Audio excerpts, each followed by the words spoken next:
Hello everybody and welcome back to another episode of Space Engineers, where we are going to be doing something a little bit different for today's video. For those who may be aware, Wednesdays are usually my nomadic survival upload days. So, and you can probably guess this is not a nomadic survival video, no. We're going to be talking about something a little bit different. We're going to be talking about the future of Space Engineers. More importantly, Space Engineers 2. That's right, if you've been living under a rock, Keen Software House, the developers of Space Engineers, have announced Space Engineers 2. Over the last couple of weeks, Keen Software House have basically been showing us a couple of features with their new engine and, hinting at some things, but never actually confirming anything. But just yesterday, on the 10th, they made it official. They have confirmed Space Engineers 2 is in development. Now, I'm going to show you the two first snapshots, and then I'm going to be talking about them, and then I'm going to show the one which we had yesterday, and then we're going to talk about it. I've also, got a lot of good things to talk about, but also a couple of negatives. So, stay tuned. Let's get on with it.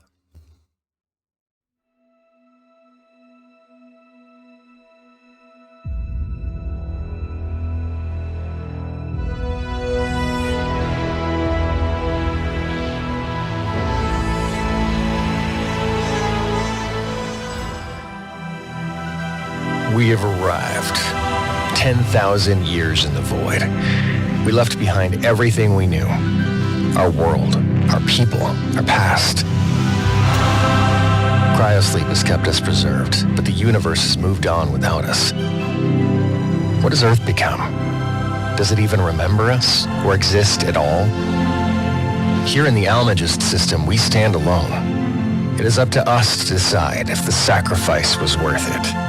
So, the first video is in the Amalgast system, which is 10,000 light years from Earth. I probably butchered that name. But they show a lot of cool things. To begin with, they show an astronaut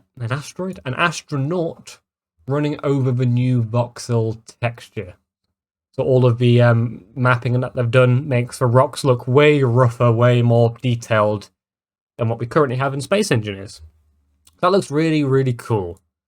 And they show the red ship. Now, this is a very upgraded red ship. So, for those who don't know, the red ship has been a key element throughout Space Engineers' lifetime, pretty much. Red ship is a very iconic ship. So this current opening scene showing the red ship coming into view is quite nostalgic for a lot of people, I'm sure. But don't get me wrong, it is been vastly upgraded. We've got new thrusters, as you can see. They have a much nicer glow, rounded effects. Beautiful. But you can't say that the amount of greebling that can be achieved through the new build grid system is utterly outstanding. Like the R-01 is all using the smallest level of blocks, so you can do letters. You've got all of the slots and vents across the ship. Because you can do that. You can do all the different layers of piping and blocks and all that kind of stuff. It just looks it looks more realistic. Less blocky, and you can add way more detail. We also get a nice scene of the engineer running through the ship. So this shows two things. One, it shows a lot more of the build grid system, so the piping running along the sides. But more importantly, it shows the lighting engine. Yes, the VRH3 engine, which is what is running for Space Engineers 2, I believe, is has ray tracing features to it. So, you can see light reflecting off all of the blocks, but actually creating shadows and all that kind of stuff. And I believe there's also very, very little to no light bleed through blocks. So currently in Space Engineers, if you shine a light through a block, you can basically just see it because it's like a circle of effect. Where Space Engineers 2, a block is actually a complete light blocking object. So very, very fun for that kind of stuff. We get another nice shot of a couple of engineers in this case. And there's the blue ship and a green base. That's asteroid base. And again, the voxels look absolutely outstanding.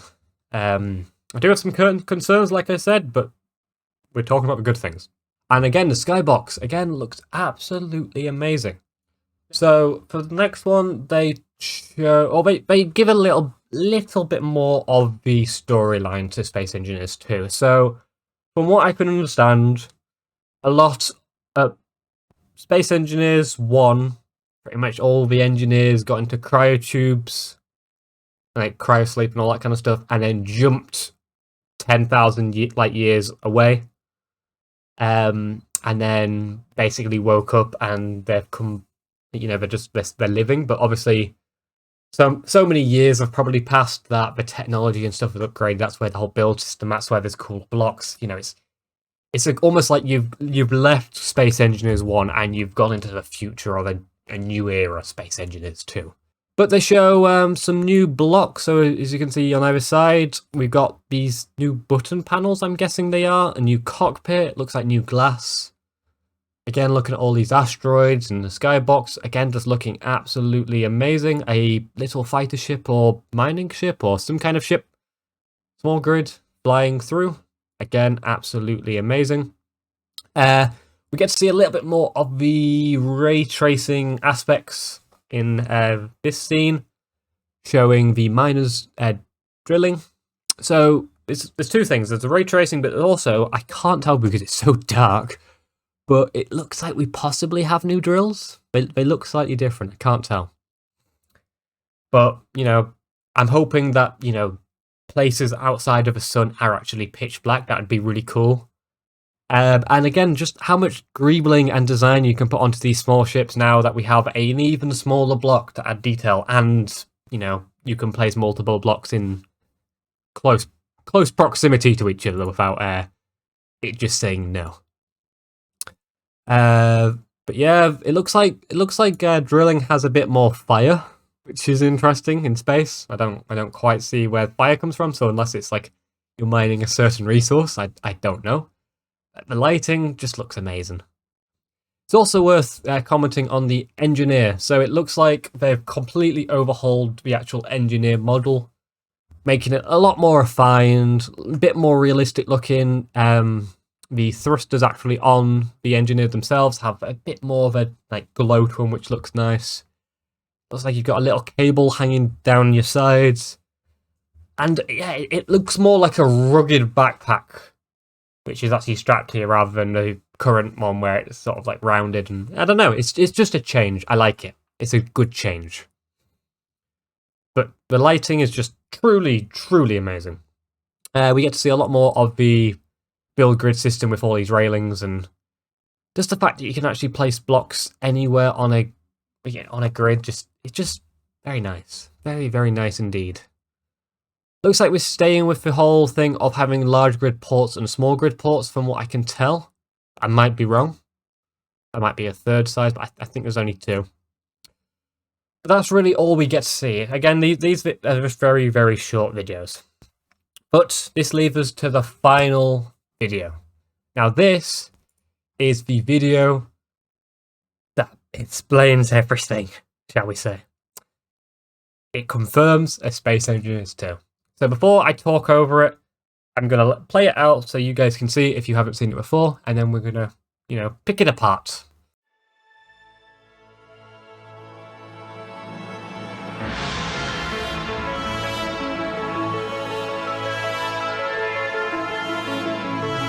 Here in Concordia Research Facility, we've mastered the 25-centimeter grid system, pushing engineering to its absolute limits. Our new creative tools flow like thought itself. Blueprint snapping, partial copying, instant undoing of mistakes.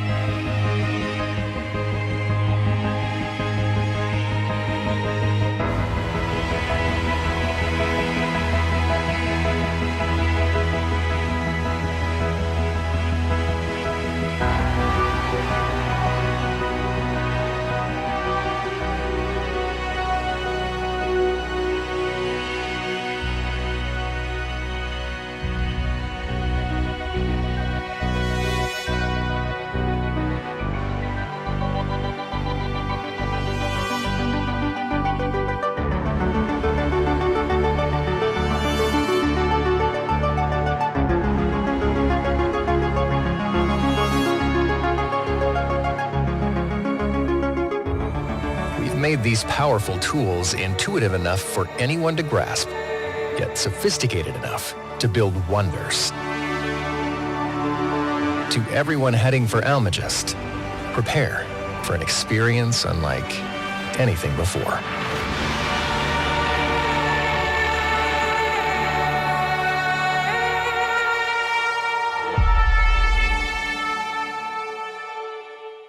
So, we are being told that it is the Concordia Research Facility that we've been looking at. And apparently, they are the people that have been designing and developing this 25 centimeter grid system. A little bit of lore for space engineers too. It just shows the actual scale of what is possible. We get another look around the actual base, showing a bit more of the railings.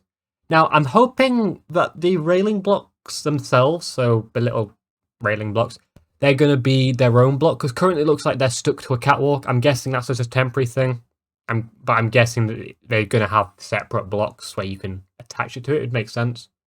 Or maybe that's on purpose. Maybe they have got the catwalk block and they've purposely put the railing on top of it. I don't know. But for me personally, I would just have a railing block directly on the armor panels. I wouldn't have that, ridge, but maybe that's just me. They show a very cool system about the grid system, showing that how easy it is to implement new parts and how much detail you can put into things like corridors. But there's one interesting thing about this.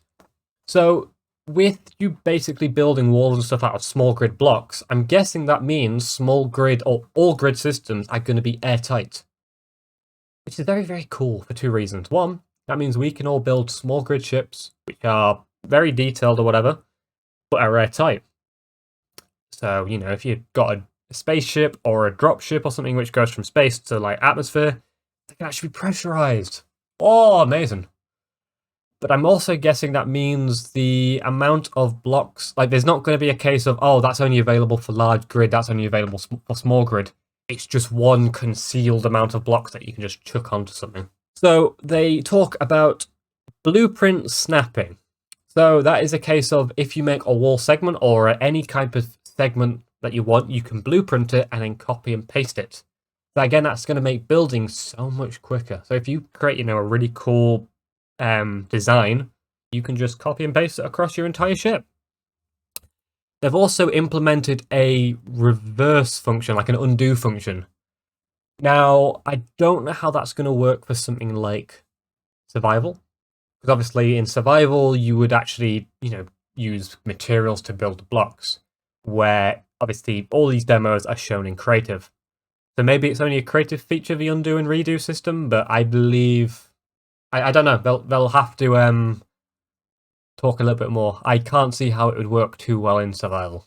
But again, you can see the build system being able to just snap it and paste it, and no collisions, and there's no sort of, oh, there's a block in the way. It just works. Amazing. Another amazing thing, the paint gun. Yes, so for those who don't know, the paint gun currently in Space Engineers 1 is a mod. I don't know off the top of my head who designed it, but oh my god, the person who designed it, love you. It makes painting ships so much better for two reasons. One, you can reach behind blocks. I'm sure for those who have played Space Engineers about it, if you want to paint blocks, if you've got like a block and then a 45-degree block in front of it, you can't paint that block behind, because the way you paint stuff, it's always going to select that 45-degree block. Like the paint gun, you can just easily reach behind it. I don't think that's going to be too much of a problem with the new engine, because obviously each block only takes up the amount of room it takes up. But it's going to make painting just so much nicer if it includes some of the other features, such as paint all of the one coloured block on the grid to a different colour, and applying skins and all that kind of thing.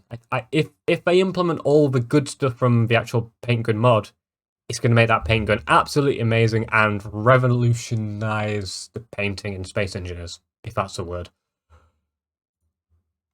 Maybe I'm just a little bit too excited, but I've been waiting a long time, and I've been holding all of this stuff off. I've been watching it in the background, and I've for a long time wasn't actually going to make a video on it, but I think it's worth it.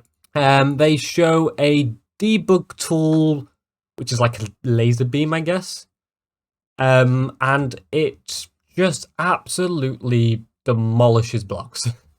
So if a second that it hits it, blocks just fragment into tiny little pieces. I'm guessing that this is what would happen if a block actually took damage. So I'm guessing the debug tool is just to create a damage effect, because obviously I'm guessing they haven't implemented weapons and things yet into the game. So that's cool. I've got a couple of concerns, which I'm going to talk about, like I said, at the end of today's video.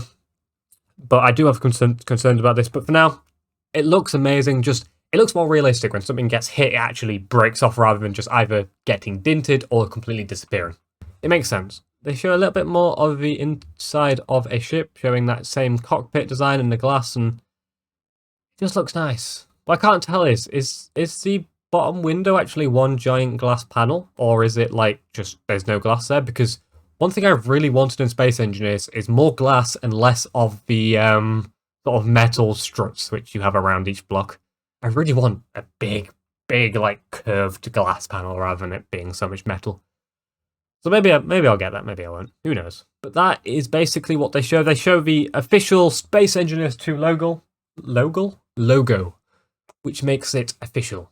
Space Engineers 2 is on the horizon. But like I said, I have some concerns. So let's talk through them now. First of all, the lighting in the game is going to be using ray tracing.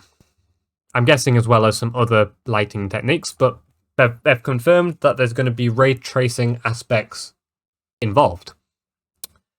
Now, ray tracing is quite demanding. If you've known other games such as like Cyberpunk and a lot of newer titles, especially nowadays, they like ray tracing because it makes lighting so much cooler.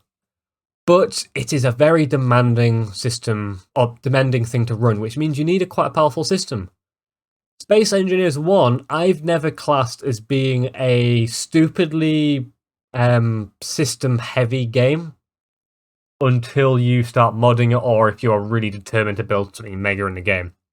But again, it's not very GPU intensive. Space Engineers 1 is a lot more CPU intensive, purely because the CPU handles all of the processing for physics and like that kind of stuff, where your GPU is pretty much only handling sort of the graphical updates and the textures and all that, which in all honesty isn't too demanding.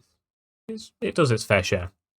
But the V-Rage, I guess, 2 engine, which Space Engineers uses, is not very well optimized because it's a very old engine. It makes sense.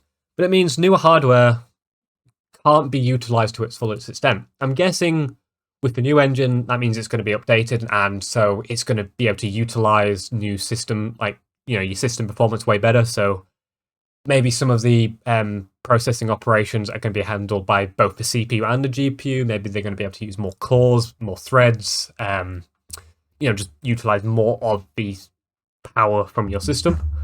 So maybe that's not going to be too much of a problem. Maybe lighting isn't actually going to be out of a problem. I like to build things like custom suspension systems and piston engines, you know, just realistic mechanisms and that kind of thing. So having a smaller grid system is actually going to be amazing. You know, you can just build smaller stuff. But is the fact that all of these blocks and stuff going to be their own entities, is it just going to cause a performance impact? I don't know. And how's the physics going to work in the new engine? They haven't talked about that in the slightest. So they've talked about the whole thing about clang. For those who don't know, clang is basically just if you mess around with subgrids too much, you get a little bit of vibrations, and those vibrations escalate to the point where your grid may fly across the universe. They've already confirmed that they're going to be using a different system for all that, so I'm guessing clang and all that's going to be a bit in the past, and it's going to be way more like solid rather than it having a bit of wobble to it. So maybe it's going to be good. Maybe, I'm just speculating. They haven't confirmed anything. I don't know any more than you do. And my final concern. So, with blocks, turning into fragments upon destroyed, how does that affect performance? So currently they're using a debug tool where, they're just blasting a layer of blocks and they're each fragmenting.